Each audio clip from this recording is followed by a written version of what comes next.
Hi, hello guys, ako po si Mikmik. Welcome to my first vlog. Andito po ako sa amin, sa Erliposo, Tacloban City. Ako po ay isang waray-waray. Dito po ako mag-first vlog kasi dito ako lumaki at dito din ako tumanda. Kung saan dito ay isang sementeryo dito sa aming lugar kung saan marami ang green plant dito. Dito rin nililibing yung mga minamahal natin sa buhay. Dito yon. Marami din ghost dito kaya hindi na kami natatakot nun kasi parang feeling close na kami sa kanila. Kaya dito kami lumaki. Dito rin kami tatanda at dito rin kami magkakapamilya.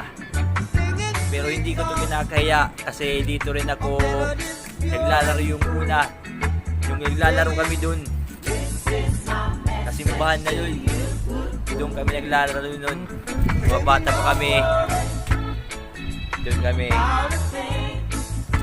Kaya abang-abang nyo sa susunod na mag-vlog ko dito rin. Ipapasyal ko kayo dito sa amin. Kung saan ang mga location ng magandang yung mga yumaong mga sikat dito. At magandang itsura ng mga namatay dito. Andyan lang po magtatapos ang aking first vlog. Don't forget to subscribe Mikmik's Vlog channel on YouTube. Thank you. Maraming salamat po.